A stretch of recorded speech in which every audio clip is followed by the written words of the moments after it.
Hello and welcome to Securities Lending Weekends. I'm Roy Zimmerhansl and I'm your host.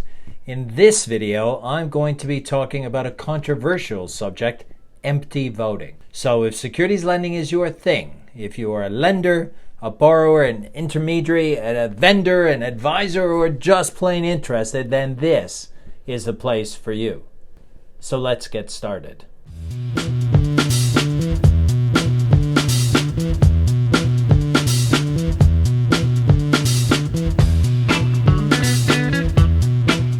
Hello everyone and welcome to another episode in the fundamentals of securities lending. Today's topic is a controversial one and I'm sure there will be people out there who will disagree with what I have to say. But hey, I'm here to tell you what I think. Now whether you accept it or reject it and take parts of it, some of it, all of it, or none of it, that's up to you. I can only share my views and leave it up to you to make of it what you will. First, what is empty voting?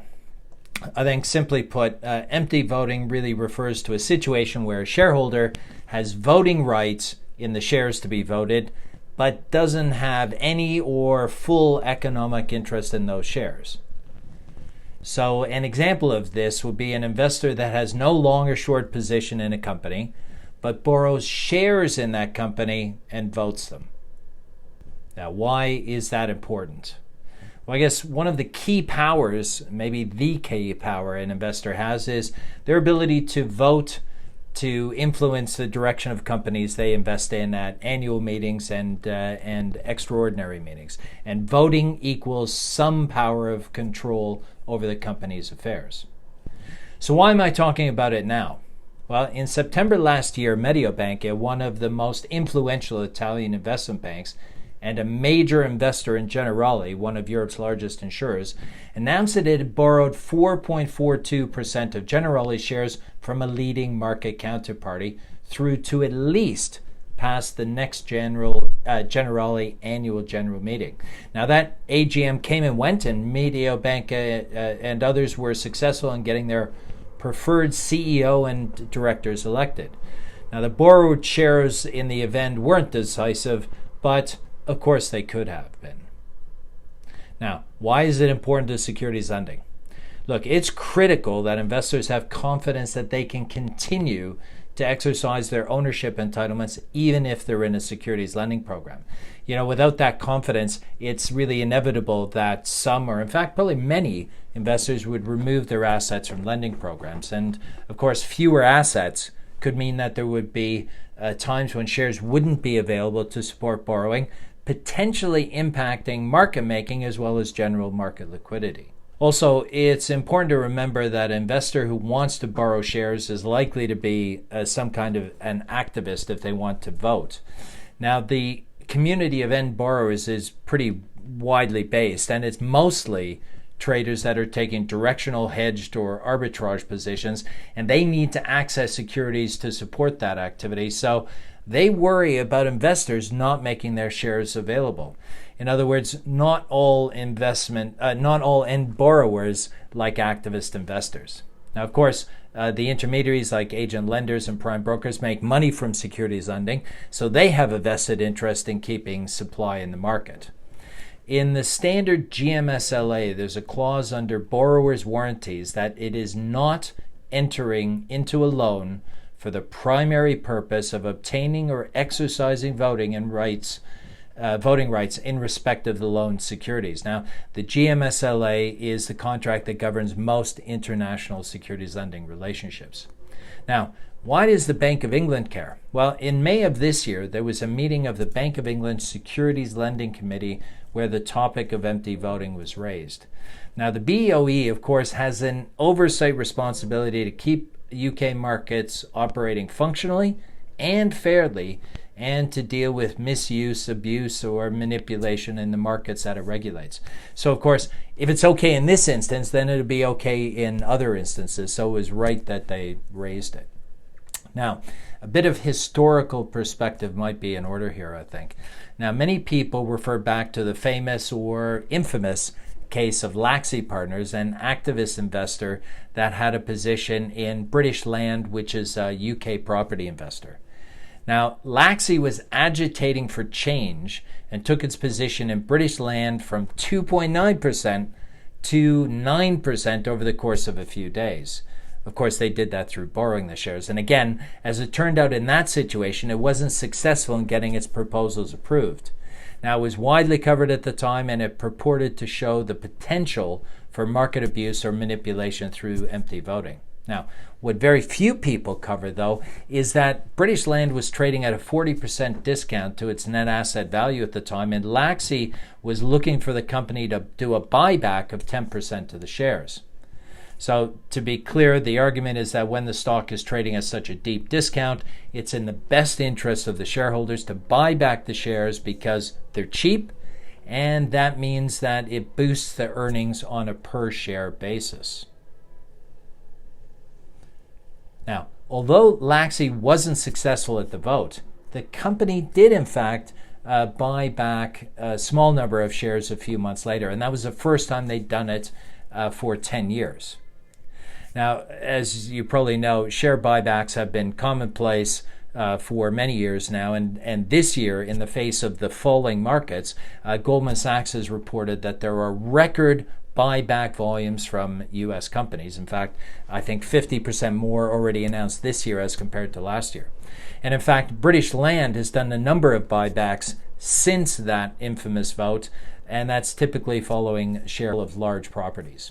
Now, the Generali situation specifically. So Mediobanca issued a press release announcing it had borrowed shares in September 2021 and that it would be able to use those shares until the next AGM at the earliest. In April 2022, so 7 months after the original press release, but before the vote, Mediobanca made another press release about the borrowing and stated again that it was able and intending to vote the borrowed shares to protect its already large position in Generali, and that it had been asked to make this announcement by Consob, which is the Italian regulator. In May 2022, both the AGM happened and the subject was raised at the Bank of England Securities Lending Committee. Now, my guess is that the Bank of England didn't want to make any noise about this until after the AGM so as not to have any kind of an impact on the AGM. But I think, again, they felt that it was something that needed to be highlighted and brought up again and raised the issue. So the bank, according to the minutes of the meeting, stated that they were disappointed that the transaction had taken place and it was in clear breach of Chapter 4, Section 6.3 of the UK Money Markets Code, and that it would be discussed further at the subcommittee.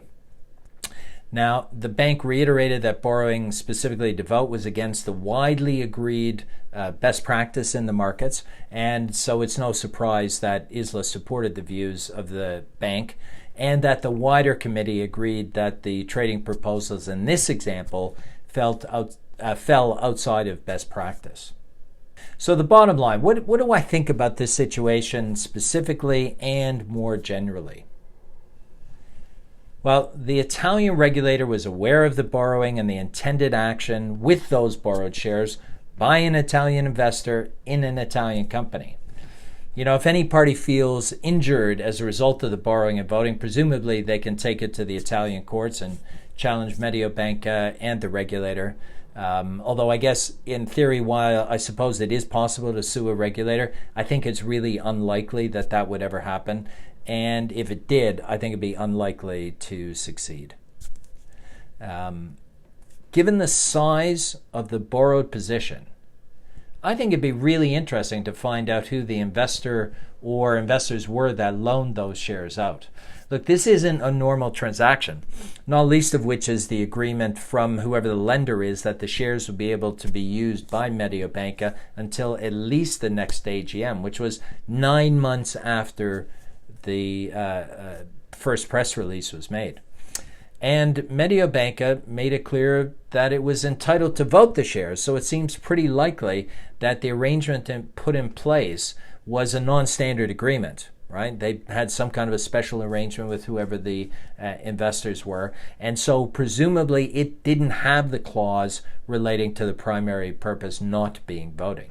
Look, I don't know where the lender or lenders were located, but I picked up the chart that I'm showing you now from the Generali website, which was updated on the 14th of July 2022. Now, to borrow 4.4% of the company shares is a big ask, and the biggest investor base is in Italy, so that's likely the location. Look, for example, all of the UK investors combined at that July count represent less than 2.4% of the shares. So it seems to me that the key issue here is about investor attitudes to voting, not securities lending per se. Unless investors have specifically agreed to give up their right to recall shares, as they clearly have done in this specific case, they always retain the right to get their shares back to vote or to stop others from voting them. To the extent that shares aren't recalled, it has to be because investors have determined that it's in their economic interest to keep earning lending revenue rather than recall the shares to vote. The chart I'm showing now is sourced from Google Finance and shows 5 of the leading European insurers and their share performance over the past 6 months. You can see that Generali is pretty much smack dab in the middle of that, so there's no undue over or underperformance as a result of the vote. If there's a concern over empty voting, the solution can only rest with investors whose shares may be used to manipulate corporate outcomes. So in that same line, I think that any reform, in fact, would have to come from that same investor community, mostly maybe through new regulation to protect their interests, if it's determined that regulation was required, and of course, accepting that that would lead to a loss of lending revenues. This would also lead to a reduction in market liquidity, but you couldn't make the argument that saying, market manipulation is okay because it facilitates better liquidity. So it really has to be at the top end from investors saying we're concerned and we're willing to accept this solution. Now, is there manipulation? I don't see it myself. Look at the profile that this story has received. So it has to be something unusual in and of itself. I guess number 2, it was announced in September last year, and the Italian regulator has been aware of it all along the way. And the analogies that come up to refer to it really relate to something that happened in 2002, 20 years ago. So it can't be that common. And then number 3, ESMA looked at the issue in a consultation at the end of 2011. They got all kinds of submissions and decided not to make any changes afterwards. So I guess ESMA must have either concluded there was no need to do anything, or that the impact of doing something would not be cost effective, or maybe it's something in between or something else entirely, but those seem to be the 2 obvious things. Finally, number 4, I guess it was also an academic study published in 2013 that determined after controlling for dividend record dates, when more stock lending activity occurs, incremental equity lending activity at the proxy is indistinguishable from zero. Now, of course, none of this means that there isn't any empty voting abuse at an individual transaction level, so I'm interested in hearing from you whether there are other situations that you think should be looked at. However, the bottom line for me is that it indicates that to the extent that it may occur in some situations, it just isn't a major problem. So that's it for me for another week. Before I go, just a quick reminder about our training courses for both repo and securities lending, free primers for each, and of course paid courses for both repo and securities lending. Now, I hope to get to GameStop next week, but until then, have a great weekend, have a great week, and I look forward to catching you next time.